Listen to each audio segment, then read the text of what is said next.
예, 저는 오늘 에스라 7장 7절부터 10절 말씀을 통해서 나의 사명을 붙잡으라. 나의 사명을 붙잡으라. 라는 제목으로 같이 또 은혜 받는 시간 되기를 원합니다. 갑자기 이제 저희 아버지께서 전화가 왔더라고요. 전화가 왔는데 왜 전화가 왔나 했더니 이제 89세시거든요. 89세신데 아마 그 목욕탕을 너무 가고 싶으셨나 봐요. 그래서 목욕탕을 그래도 어떻게 해서 이제 목욕탕을 가셨는데 이 어르신 혼자 오니까 위험하니까 거기서 들여보내주지를 않는 거예요. 그래서 아버지께서 전화를 오셔서 제가 그럼 가겠습니다 하고 그래서 이제 부모님과 함께 아버지와 함께 이제 목욕탕을 갔어요.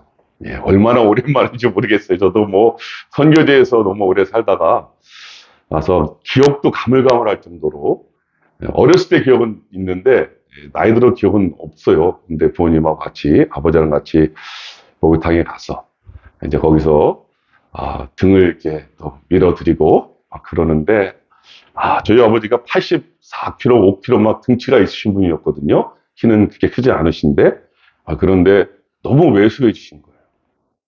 예, 너무 왜소해졌더라고요. 그래서 뭐 때를 밀려고 하는데 등을 이렇게 밀어드리는데 별로 밀 것도 없어요. 그냥 이렇게 너무 왜소해지셨어요. 그런데 모습에서 참 마음이 좀 울컥하기도 하고 그러면서도 참 너무 감사했던 건 뭐냐면 지금 내가 그래도 이 나이에 또 아버지가 살아 계셔서 같이 이렇게 목욕탕에 가서 같이 목욕할 수 있는 참 이런 은혜가 있구나. 함께 할 수 있다라고 하는 그 은혜와 감동이 저에게 물밀듯이 올려오는 것을 느낄 수 있었어요.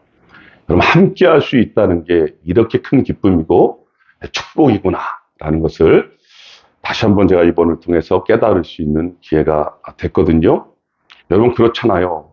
하나님께서 우리와 함께 하기 위해서 이 땅에 오신 거 아니에요. 결국 성경의 핵심은 그 사랑한다라고 하는 말은 결국 뭐로 행함으로 이어집니까?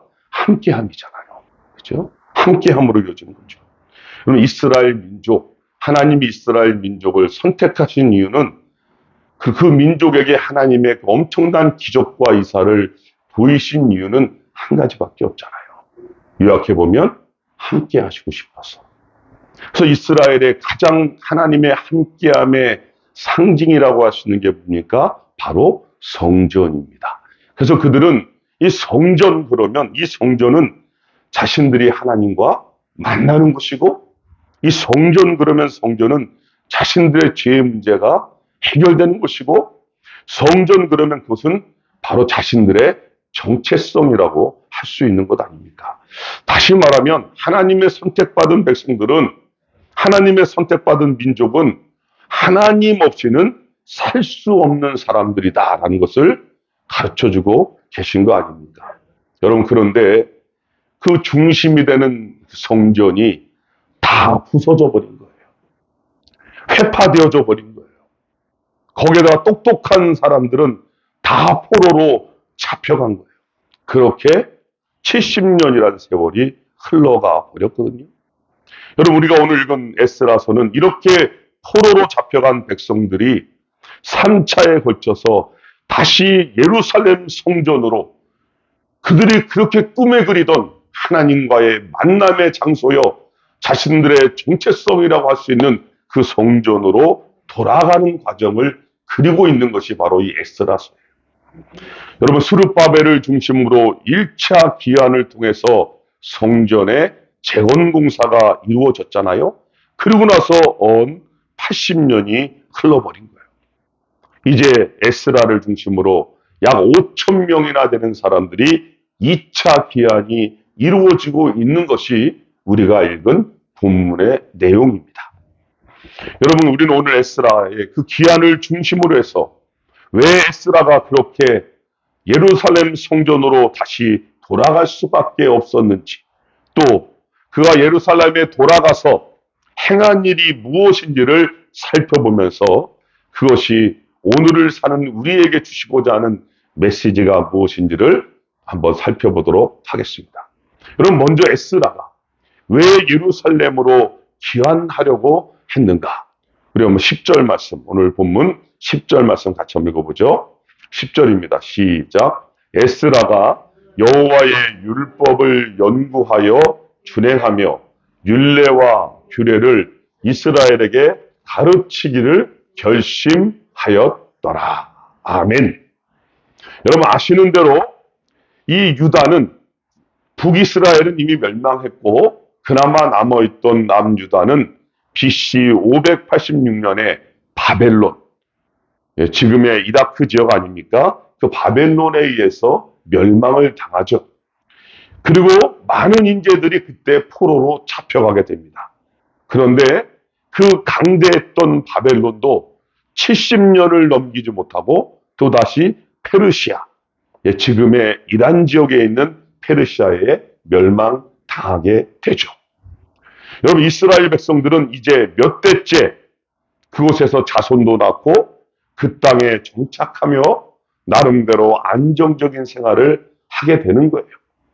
이제는 그곳 생활도 어느 정도 자자손손 이루어져 가면서 이제는 익숙해져 버린 것이죠. 특별히 이들은 80년 전에 많은 사람들이 스룹바벨과 함께 예루살렘 성전으로 돌아갈 때 이들은 돌아가지 않고 그 이방 땅에 끝까지 남아있던 사람들이었거든요. 그랬던 그들이 지금 자기들이 살고 있는 것이 그들은 삶의 터전이었고 자신의 삶의 전부였었잖아요. 이제는 그것을 잃어버리기가 싫은 상태까지 되어버린 것이죠. 여러분 그렇지 않습니까? 나그네의 삶, 타향살이가 얼마나 힘이 들어요. 그래서 우리가 타향살이란 노래도 부르지 않습니까? 살만하면 또 옮겨야 되고 또 살만하면 또 옮겨야 되는 그 삶은 정말이지 경험해본 사람은 피곤하고 힘든 삶이에요. 여러분 목회자가 세 가지를 준비해야 한다고 우리 스승님께서 항상 말씀하셨어요. 목사는 항상 무슨 준비를 해야 된다고요? 말씀 준비가 되어 있다는 거죠. 언제 어느 곳에 가도 말씀을 전해야 되니까 말씀 준비가 되어 있어야 된다. 또 목사는 무슨 준비가 되어 있냐면 언제 어디서든 하나님이 부르시면 가야 되기 때문에 죽을 준비가 되어 있어야 된다라고 가르쳐 주셨어요. 마지막 한 가지 뭐냐면 목사는 언제 어느 곳이든 하나님이 가라 하면 가야 되기 때문에 이사할 준비가 되어 있어야 된다고 그럽니다. 여러분 그래서 그런지 몰라도 저는 지금 제 삶에 제가 이사한 거를 아마 쉬어보라 그러면 너무 많아서 기억이 안 날 정도예요. 그 정도로 많이 옮겨 다닐 수밖에 없는 게 저희의 삶이었음을 보게 되는 거예요. 어떤 곳에서는 일주일, 어떤 곳에서는 한 달, 어떤 곳에서는 오래 살면 1년, 그렇게 지금까지 하나님이 옮겨 다니게 하시면서 살게 했거든요. 여러분 이것도 쉽지 않은 일인데 하물며 나라를 옮긴다는 것, 이게 얼마나 어려운 일이겠어요. 이제 좀 타국에서 자리 잡고 살만해졌는데 갑자기 오늘 본문에 보니까 한 인물이 등장하는 거예요. 그 사람이 우리가 너무나 잘 알고 있는 오늘 본문의 주인공 에스라가 등장하고 있어요. 여러분 그런데 이 에스라란 인물이 당시에 상당히 영향력을 미치는 소위 누가 봐도 성공한 사람으로 비춰졌던 것 같습니다. 그런 그가 예루살렘으로 돌아가기로 결정을 했다는 거죠. 여기 결심하다의 원어쿠는 확고하게 마음이 정해진 것을 말하는 거예요. 단순히 감정적으로 일시적으로 결정되어진 것이 아니라 오랫동안 준비하고 사고와 기간을 거쳐서 결단되어진 것을 오늘 결심했다라는 단어로 표현하고 있는 거거든요. 여러분 보세요. 그런데 당시 페르시아에서 예루살렘까지는요 직선거리로만 가도 900km예요. 그러니까 보통 이렇게 돌아서 간다 그러면 실제적으로 가는 거리는요 여러분 1500km나 되는 거예요. 제가 한번 선교제 있을 때 손님이 오셔갖고 그분들을 모시고 새벽 6시에 출발해갖고 밤 10시까지 저 혼자 운전해서 모시고 갔던 적이 있거든요. 한 1000km 되는 거를. 여러분 얼마나 힘이 드는지 그 건장했던 저도요 그냥 녹초가 될 정도로 이 1500km가 어마어마하게 먼 거리더라고요. 근데 그 당시에 무슨 교통수단이 뭐가 있어요? 1500km를 이들이 간 걸 한번 생각해 보세요. 얼마나 힘든 여정이었습니까? 인원도요, 적은 인원이 아닙니다. 남자만 1800명 되니까 가족까지 합한다면 5000명 정도나 되는 인원이 무려 1500km를 지금 움직이고 있는 거예요. 그들이 그냥 맨몸으로 가겠습니까? 이민을 가는 건데, 그 자기가 끌고 가는 재물도 있을 것이고, 얼마나 여러분 물건이 또 많았겠어요. 그러니 언제 강도의 위협과 어떤 어려움이 닥칠지 모르는 그런 상황 아니겠습니까? 여러분, 그런 일을 누가 책임지고 지도자가 되어서 이끌고 가려고 하겠습니까? 요즘 말로 말하면 제정신이 아니죠. 여러분, 그런데 에스라가 지금 그 일을 해내고 있는 거예요. 아니, 도대체 에스라의 무엇이 그렇게 위험하고 어려운 일을 감당하게 할까? 이런 질문을 던지지 않을 수가 없는 거죠. 여러분, 이것을 그 정답을 쉬운 말로 푼다면 사명이라고 그렇게 풀 수 있을 거예요. 우리가 10절 읽었잖아요. 여러분, 그렇습니다. 사명, 그 다른 말로 한다면 자신이 이 땅에 존재하는 이유, 더 쉽게 푼다면 사명은 하나님의 말씀이 내 안에 새겨지는 것을 저는 그렇게 풀고 싶더라고요. 하나님의 기록되어진 말씀이 내 마음에 새겨지는 것, 바로 그것이 사명이고 그것이 이 땅에 우리가 존재하는 이유고 바로 그것이 그렇게 될 때 그것은 우리를 움직이게 하는 힘이 있다는 것이죠. 그럼 반대로 말한다면 우리가 사명을 잃어버린다면 그것은 가장 빠지기 쉬운 유혹이 뭔지 아십니까? 바로 매너리즘이라는 거예요. 매너리즘. 사명을 잃어버린 사람에게는 반드시 매너리즘이 찾아올 수밖에 없어요. 매너리즘이 뭡니까? 그냥 그렇게 편안하게 안주하며 즐기며 그냥 그렇게 사는 거예요. 여러분, 그러나 자신의 존재 이유를 깨달은 사람, 그 사명을 가진 사람, 적어도 하나님의 말씀이 내 안에 살아 역동하는 새겨진 사람은 가만히 있을 수가 없는 거예요.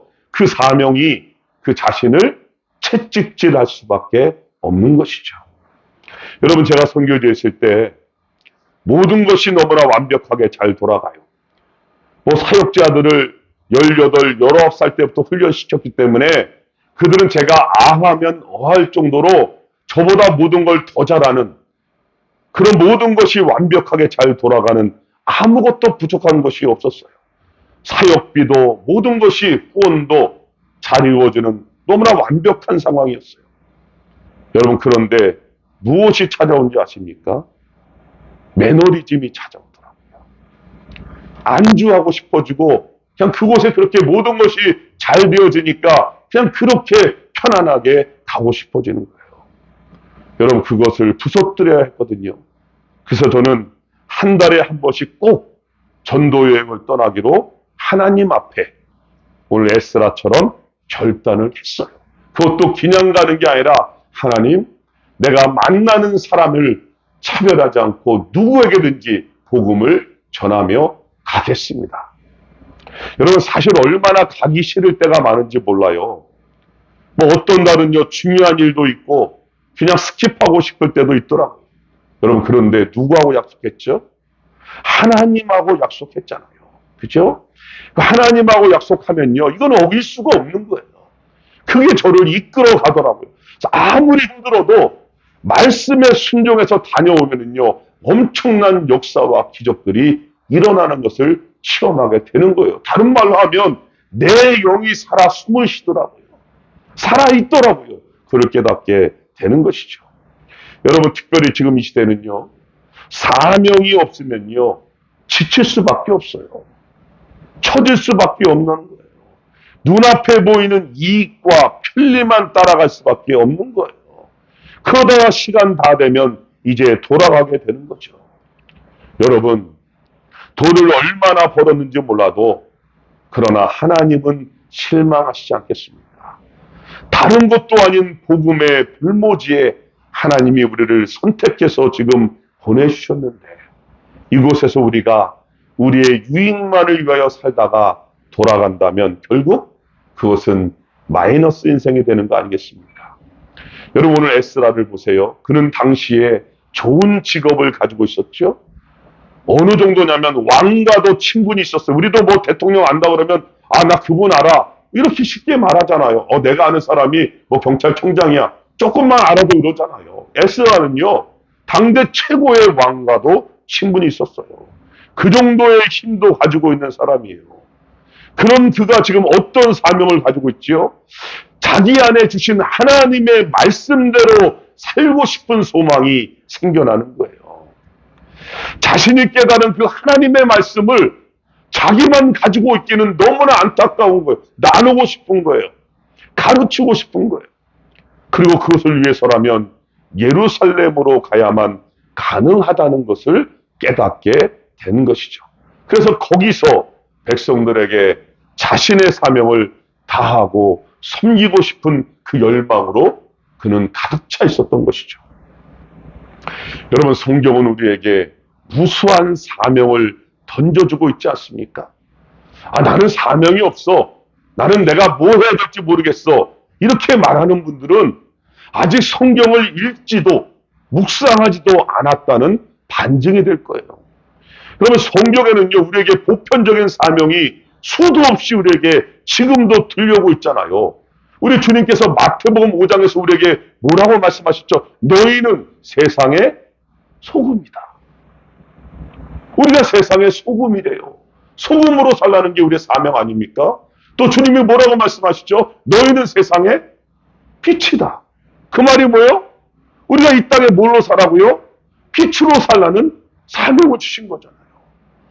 성경은 끊임없이 동일하게 우리에게 계속해서 말씀하고 있잖아요. 마태복음 28장 마지막에 뭐라고 말합니까? 그러므로 너희는 가서 모든 족속으로 제자를 삼아 아버지와 아들과 성령의 이름으로 세례를 주고 내가 너희에게 분부한 모든 것을 가르쳐 지키게 하라. 마가복음 16장은 뭐라고 말합니까? 너희는 온 천하에 다니며 만민에게 복음을 전파하라. 사도행전 1장 8절에 뭐라고 말합니까? 오직 성령이 너희에게 임하시면 너희가 권능을 받고 예루살렘과 온 유대와 사마리아와 땅끝까지 이르러 내 증인이 되리라. 우리에게 보편적으로 주어진 사명의 말씀이 수도 없이 우리에게 지금 전해져 오고 있는 거 아닙니까? 여러분 이런 것 외에도 성경을 보면요. 우리를 향한 그 하나님의 마음, 그 하나님의 마음이 구구절절히 우리에게 들려오고 있잖아요. 그죠? 여러분 그것을 하나하나 내 것으로 붙잡을 때 바로 그것이 뭐라고요? 나의 사명이 되는 거예요. 하나님의 말씀이 하나님의 말씀으로 끝나는 것이 아니라 하나님의 말씀이 내 것으로 내 마음에 새겨질 때 바로 그것이 나의 사명이 되는 줄로 믿습니다. 여러분이 붙들고 있는 여러분의 사명의 말씀은 무엇입니까? 여러분 미국에 그 서부를 중심으로 유명한 햄버거 집이 있거든요. 아마 들어보셨을 거예요. 캘리포니아 중심으로 있는데요. 인앤아웃이라고 있거든요. 저는요, 인앤아웃을 알기 전에는 정말 맥도날드가 최고인 줄 알았어요. KFC가 최고인 줄 알았어요. 그래서 저희한테는 이 맥도날드와 KFC가 미국에 있을 때는 1달러밖에 안 했으니까 너무 싸서 저희들의 주식이었거든요. 그런데 어느 분 소개로 인앤아웃을 알게 된 뒤로는요, 맥도날드 안녕 하게 되더라고요.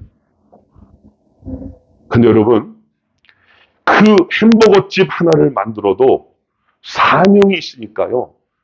어느 순간에 컵을 보고 마시는데 컵 밑에 무슨 글씨가 써 있는 거예요. 요한복음 3장 16절. 아니 프렌치 프라이를 먹는데 그 종이 안에 밑에 뭐가 써 있는 거예요. 보니까 요한복음 3장 16절. 여러분 햄버거집 하나를 하더라도요. 사명이 있으니까요. 하나님께 받은 그 말씀이 있으니까요. 어떻게든 그 사명을 나타내고 싶어 한다는 거 아니겠어요? 여러분 유명한 미식축구 운동선수 중에 들어보시지 않았나요? 팀 티보우. 그 유명한 선수 아니었어요?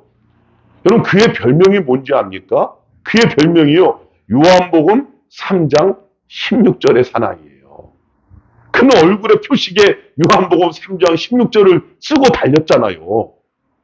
운동선수 하나도요, 그죠? 운동 하나를 해도 어떻게든 예수님을 드러내고 싶은 마음이 자기 속에 흘러넘치니까 가만히 있을 수가 없는 거란 말이에요. 여러분, 오늘 에스라도 그런 거 아니에요?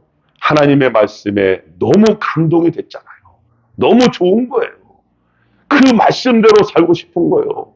그런데 높은 위치에 있다 보니까 더 큰 영향력을 발휘하게 돼서 다른 사람들까지 불러 모은 거예요. 여러분, 그렇게 5,000명가량이 무려 1,500km를 횡단하며 예루살렘으로 가고 있는 거죠. 여러분, 그래서 이 에스라를 뭐라 그러는지 아십니까? 제2의 모세라 그러는 거예요. 모세를 통하여 출애굽했다면 에스라를 통하여 출페르시아가 되는 거 아니겠습니까? 그죠? 여러분, 그래요. 우리도 우리에게 주신 그 사명을 붙드시기를 바랍니다. 그래야 우리 인생이 살맛이 나는 거예요. 그래야 우리 인생이 하루를 더 살아도 의미가 있어지는 거예요. 그래야 우리를 통하여 우리가 속한 곳이 복을 받게 되는 줄로 믿습니다.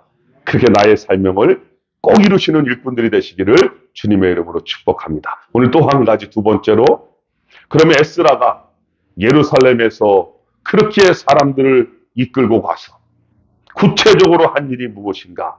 여러분, 에스라는요, 사명가라 그랬죠? 요즘 말로 말하면 비저너리예요. 또 어떻게 보면 종교개혁자라고 할 수 있어요. 여러분, 그는 하나님께서 무엇을 기뻐하는지를 알았어요. 그래서 그것을 실천에 옮깁니다. 그가 이스라엘 백성들을 이끌고 가서 거기서 한 일이 무엇인지 압니까? 첫 번째로 그는 회개운동을 일으킵니다. 여러분, 사실 회개는 모든 하나님의 역사의 시작점이나 다름이 없죠. 그것은 마치 어둠에 빛이 비춰주는 것이나 다름이 없는 거예요. 여러분, 어둠에 빛이 비치면 어떻게 됩니까? 그 속에 들어져 있던 것들이 당연히 드러날 수밖에 없는 거 당연한 거 아닙니까? 여러분, 마찬가지예요. 하나님의 거룩한 그 말씀의 빛 앞에서 우리의 내면은 적나라하게 드러날 수밖에 없어요. 그 속에서 고개를 들 수 있는 사람은 그 누구도 없는 거예요. 그래서 사도 바울을 통하여 로마서에서 뭐라고 말합니까? 의인은 없나니 하나도 없다. 모든 사람이 죄를 범하여서 하나님의 영광에 이를 수가 없다. 여러분, 내가 죄인이 아니고 잘못한 것이 없다고 말하는 사람이, 아니, 어떻게 회개할 수 있죠? 나는 죄 진 거 없어. 내가 왜 죄인이야? 그렇게 우겨대는 사람이 회개하는 거 보신 적 있나요? 아니에요. 없어요. 여러분, 회개의 시작은 다른 것이 아니죠? 내가 죄인임을 깨닫는 것에서부터, 내가 죄인임을 인정하는 것에서부터 회개는 시작되는 거예요. 내가 죄인이라는 사실은 하나님의 말씀의 비타에서만 드러날 수가 있어요. 내가 얼마나 어둠 가운데, 죄 가운데 살고 있었는지, 나의 생각과 마음과 온 영역이 얼마나 타락해 죄악 가운데 물들어져 있었는지를 정확하게 말씀을 통하여 비춰줘 봐야 되는 거예요. 여러분, 그래서 믿음이 깊어진다는 것은 또 다른 말로 하면 내가 얼마나 죄인인지를 깨닫게 되는 것과 비례하게 되어 있어요. 비례하게 되어져 있어요. 그래서 믿음이 깊어지면요, 겸손해질 수밖에 없어요. 왜요? 내가 얼마나 죄인인지를 알기 때문에. 여러분, 그래야만, 그 깊이를 깨달아야만 이 십자가의 넓이와 높이와 그 한량없는 은혜를 깨닫게 되기 때문 아니겠습니까? 여러분, 에스라는 그렇게 하나님 앞에 자신부터 엎드렸고 이스라엘 백성들도 그 앞에 같이 엎드리게 된 거죠. 그렇게 그들은 하나님의 말씀 앞에 울며 통곡하며 가슴을 치는 회개 역사가 일어나게 된 것이죠. 저는 지금 이 시대도 동일하다고 생각해요. 우리 모두가 주님 전에 나와서 회개하며 통곡하며 자복하며 엎드릴 때 그곳에서는 반드시 하나님의 역사가 일어나게 될 줄로 믿습니다. 또 한 가지는요, 에스라는 그 백성들을 이끌고 실천 운동을 했어요. 여러분, 이 부분은 너무 중요한데요. 대부분 회개를 말할 때 이 회개를 말로만 끝내려는 경향이 참 많아요. 그런데 여러분, 그렇지 않다는 것을 오늘 본문이 보여주는 거예요. 회개에는 반드시 그 합당한 열매들이 나타나게 되어 있다는 것이죠.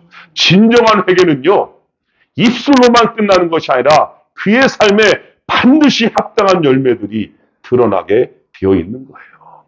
여러분, 도둑질하는 사람이 회개했으면 그의 합당한 열매는 뭡니까? 이제는 도둑질하면 안 되는 걸로 나타나야죠. 이게 진정한 회개 아니겠습니까?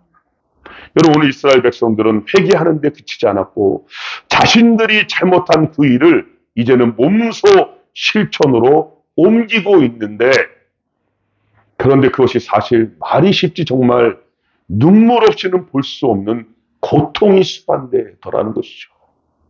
여러분, 세월이 흐르면서 이스라엘 백성들이 하나님의 말씀을 어겼어요. 그래서 이방 여인들과 결혼을 해서 자녀까지 낳은 거예요. 말씀을 어겼잖아요. 여러분, 그런데 어떻게 하죠? 한번 생각해 보세요. 말씀을 지키자니 사랑하는 부인, 눈에 넣어도 아프지 않은 자녀들과 다 헤어져야 되는 거예요. 어떤 면에서는 차라리 죽는 게 더 쉬울 수 있어요. 여러분, 그런데 그들이 오늘 말씀에 뭐라고 고백하는지 압니까? 그 어려운 고통과 아픔 속에서 그들이 이렇게 고백을 해요. 말씀대로 행하리이다. 한번 따라해 보시죠. 말씀대로 행하리이다. 여러분, 이것이 우리 그리스도인의 삶의 결론임을 절대로 잊으시면 안 돼요. 우리 그리스도인의 삶의 결론은 뭐라고요? 말씀대로 행하리이다. 여러분, 그 어떤 것도 말씀보다 앞서서도 안 된다는 거죠. 그래서 오직 말씀이라 그러는 거예요. 여러분, 미국의 워싱턴 DC에는 에이브라함 링컨의, 그가 다녔던 교회가 있다는 것이죠. 그런데 그곳에는 링컨 대통령이 평소에 다녔던 그 성경책이 그대로 보관되어져 있다는 것입니다. 어릴 때부터 링컨이 밖에 나갈 때 그 어머니가 성경을 꼭 챙겨주면서 이렇게 말한 것이죠. 너는 꼭 이것을 가지고 다니면서 읽어라. 그래서 링컨은 다른 건 몰라도 어머니가 주신 성경을 항상 주머니에 넣고 다녔다는 거죠. 얼마나 살아가는 환경이 어려웠으면, 얼마나 힘들었으면 친구들은 혹시 그가 자살할까봐 염려가 돼서 그의 주머니에 칼이 있지 않을까 살펴보기도 했다는 거예요. 그러면 영락없이 그의 주머니 안에는 늘 성경 말씀이 있었다는 것이죠. 여러분, 우리가 알다시피 링컨은 누구보다 실패를 많이 경험한 사람 아닙니까? 대통령 선거에도 실패의 순잔을 받죠. 사업에도 실패했었죠. 사랑했던 애인도 죽었죠. 의회 의장직에서도 낙방을 했죠. 국회의원, 상원의원 선거에서도 여러 차례 낙선을 했어요. 여러분, 그러나 그가 끝까지 인내하고 견뎌서 결국에 미국의 그 유명한 최고로 존경받는 대통령이 됐잖아요. 그가 사용하던 성경 말씀을 살펴보니까 시편 37편이 가장 손때가 많이 묻고 달아 있었다는 거예요. 그 내용이 뭡니까? 행악자를 인하여 불평하지 말고 불의를 행하는 자를 투기하지 말고 여호와를 의뢰하여 선을 행하라. 그러면 우리가 너무나 잘하고 있는 말씀이죠. 또 여호와를 기뻐하라. 저가 내 마음의 소원을 이루어 주시리라. 이런 말씀들은 딱 이렇게 새겨야 되는 거예요. 가슴에 새겨야 되는 거예요. 여러분, 링컨이 고통과 고난을 이기고 마지막 대통령이 될 수 있었던 그 힘의 원동력이 뭐라고요? 오직 말씀인 거예요. 그걸 놓치면 안 되는 거예요. 이런 말씀을 맺어보죠. 여러분, 저희 교단에서 101번째 총회에서 갑자기 그동안 초계장을 겸임했던 많은 분들이, 증경총회장들이 다 나와서 모든 분들 앞에서 회개하는 시간이 있었습니다. 참 놀라운 일이죠. 여러분, 그러자 이번에는 그 후배 목회자들이 우리의 고백과 결단이라는 또 회개의 고백을 이렇게 했습니다. 그 내용이 뭐냐면, 교단 원로들의 충심 어린 선언을 우리 모두의 것으로 받으며 나로부터 개혁하는 교회, 민족의 희망으로 살아갈 것을 하나님 앞과 교회 앞에서 굳게 다짐합니다. 이렇게 고백하면서 이런 내용이 하나님, 하늘의 하나님, 우리의 죄악을 용서하소서. 일그러진 우리의 심령을 치유하시고 황폐된 우리의 삶을 회복하소서. 종교개혁 500주년을 넘어 다시 거룩한 교회로 돌아가게 하소서. 민족의 새날을 꿈꾸며 나아가는 우리의 발걸음을 옳고도 아름다운 길로 인도하소서.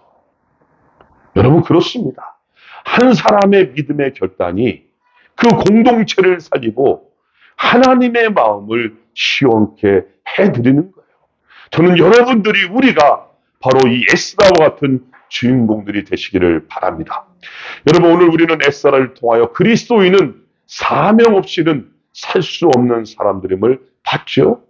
또한 그 사명을 붙잡아야만 이 땅에 살아가는 참된 이유를 찾게 된다는 것도 보았습니다. 여러분, 그리고 그 사명을 이루는 삶의 기준이 뭐라고요? 오직 말씀.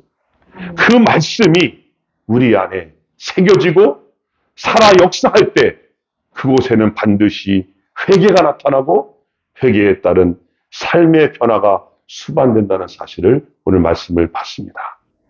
여러분, 이제 우리는 그리스도인으로서 우리가 부름받은 바로 이곳에서, 우리의 삶의 현장에서 이렇게 에스라처럼 하나님의 말씀을 붙잡고 끝까지 믿음으로 승리하며 살아가는 우리 모두가 되시기를 주님의 이름으로 축복합니다. 네, 기도하시겠습니다.